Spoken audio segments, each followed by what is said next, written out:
സന്തോഷായോ എന്റെ മോക്ക്? സന്തോഷായതുകൊണ്ടല്ലേ അമ്മയുടെ മോനോടൊപ്പം ഇങ്ങോട്ട് തന്നെ വന്നത്. ലക്ഷ്മി ഇല്ലാത്ത ഈ വീട് എനിക്ക് സ്വർഗ. ഇവിടെ എനിക്ക് ഒന്നിനും ഒരു കുറവുമില്ല. എന്നാൽ എന്നെ ഭരിക്കുന്ന ആ വഴിതെറ്റിയവളെ എനിക്ക് കാണാൻ പ്രയാസം. അവള് പിന്നെ വന്നില്ലല്ലോ. അങ്ങനെ വരാൻ പറ്റുമോ? അവളെങ്ങാനും ഇങ്ങോട്ട് കയറി വന്നാലേ അവളെ ഞാൻ ചൂലെടുത്തടിക്കും. അഹങ്കാരം തലയ്ക്ക് പിടിച്ചാൽ ഇതായിരിക്കും അമ്മ അനുഭവം. കണ്ണേട്ടനീന്ന് അകന്നു പോവാൻ അവള് തന്നെ ഒരു കാരണം ഉണ്ടാക്കിയല്ലോ. അപ്പോ നമ്മുടെ പ്രാർത്ഥനയും ദൈവങ്ങള് കേൾക്കുന്നുണ്ട് മോളെ. എന്റെ അച്ഛനും മുത്തശ്ശിയും അതുപോലെയാ ദൈവങ്ങളെ വിളിച്ചത്. ഇനി കണ്ണേട്ടനോട് നീ പഴയ ദേഷ്യമൊന്നും കാണിക്കരുത്. അതെന്നോട് പ്രത്യേകിച്ച് പറയേണ്ട കാര്യമില്ല. ലക്ഷ്മിയെ തള്ളിക്കളഞ്ഞ കണ്ണേട്ടനോട് എനിക്ക് വെറുപ്പില്ല. ആളിവിടെ ഉണ്ടോ അമ്മേ? ആ, മുകളിലുണ്ട്. വിവാഹം കഴിഞ്ഞതിന്റെ അടുത്ത ദിവസം തന്നെ ഞാൻ അവളുടെ സ്വഭാവം എന്താന്ന് അങ്ങേരോട് പറഞ്ഞതാ. ആ നേരത്ത് അവൾക്കൊപ്പം നിന്ന് എന്നെ കൊച്ചാക്കാനാ അയാൾ നോക്കിയത്. എന്റെ എല്ലാ സങ്കടവും ഇതോടെ തീർന്നമ്മേ. അവൾ ഇനി കമലേശ്വരത്തെ മരുമോളായിട്ട് വാഴരുത്. എന്റെ മുന്നില് തല ഉയർത്തിപ്പിടിച്ച് നടക്കരുത്. എനിക്ക് അത്രയേ ഉള്ളൂ.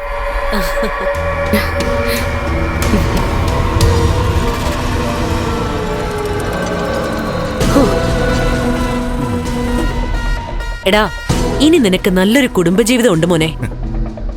അതില്ലാത്തത് ഇനി അവനാ. ഇന്നലെ വരെ ഭാര്യയുടെ പേരും പറഞ്ഞ് അഹങ്കരിച്ച ഈ വീട്ടിലെ മൂത്ത സന്താനത്തിന്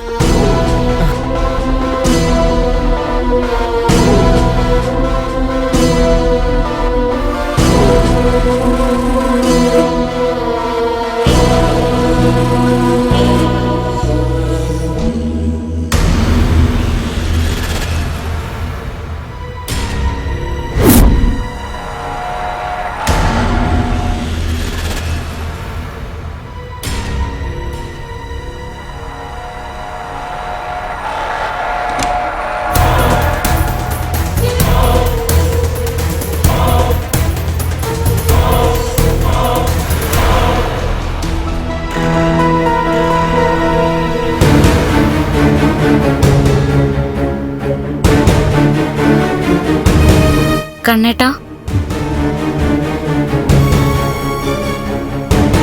നീയാ ഇനി വരുന്നില്ല എന്ന് പറഞ്ഞ് ഉറച്ചു നിൽക്കായിരുന്നല്ലോ.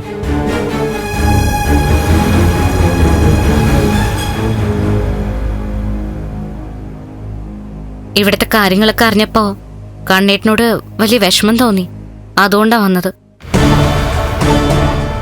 ഞാൻ നേരത്തെ പറഞ്ഞില്ലേ കണ്ണേട്ടാ, അവള് തന്ത്രശാലിയാണെന്ന്. ഇപ്പൊ എന്തായി? കണ്ണേട്ടന്റെ സ്വത്തുക്കളുടെ പകുതിയും അവള് സ്വന്തമാക്കിയില്ലേ? എന്നിട്ട് ചിരിച്ചുകൊണ്ട് അവള് കണ്ണേട്ടന്റെ കഴുത്തറുത്തില്ലേ? കണ്ണേട്ടന് അതാരുടെ കുഞ്ഞാണെന്ന് എന്തെങ്കിലും സംശയമുണ്ടോ?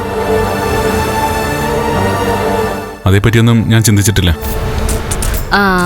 അനന്തുവേട്ടന്റെ ആകാനാണ് സാധ്യത. അങ്ങനെയാ അമ്മയും പറയുന്നേ. അനന്ത് ഒരു ചതിയനല്ല. അവനെ ഉണ്ണിയേക്കാൾ വിശ്വാസം എനിക്ക്. കണ്ണേട്ടന് എല്ലാരെയും വിശ്വാസ, ഈ കുടുംബത്തിലുള്ളവരെയും എന്നെ ഒഴിച്ച്. അനന്തേട്ടനും ഭാര്യയായിട്ടല്ലേ കണ്ണേട്ടനും ലക്ഷ്മിയും ടൂറിന് പോയത്? ആ സമയത്തെല്ലാം മഹി എനിക്കൊപ്പം ഉണ്ടായിരുന്നു. പിന്നെ വേറൊരുത്തൻ നേരത്തെ അവളെ പാട്ടിലാക്കാൻ നോക്കിയതാണല്ലോ, ആ സാഗർ. അവന് പെൺകുട്ടികളെ സ്വാധീനിക്കാൻ ഒരു പ്രത്യേക കഴിവുണ്ട്. അങ്ങനെയാണല്ലോ മേഘേട്ടന്റെ ഭാര്യയായിരുന്ന കണ്ണേട്ടന്റെ പെങ്ങളെ അവൻ തട്ടിയെടുത്തത്. കണ്ണേട്ടൻ ആ തോമസ് വൈദ്യന്റെ ചികിത്സയിലായിരുന്നപ്പോ സാഗറും അവിടെ ഉണ്ടായിരുന്നല്ലോ. കണ്ണേട്ടന് ഒഴിച്ചിലും പിഴിച്ചിലും ഒക്കെ നടത്തുമ്പോ മഹി ഒറ്റയ്ക്കായിരുന്നില്ലേ മുറിക്കകത്ത്? കരണേ, എനിക്കിപ്പോ അത്തരം കാര്യങ്ങളെ കുറിച്ചൊന്നും സംസാരിക്കാൻ താല്പര്യമില്ല. അതുകൊണ്ട് ദയവ് ചെയ്ത് നമ്മുടെ സംസാരം അതിലേക്കൊന്നും പോവരുത്. ഞാൻ ഇനി ഒന്നും പറയുന്നില്ല. പക്ഷെ അവൾ ഇതിനൊക്കെ അനുഭവിക്കും, കണ്ടോ?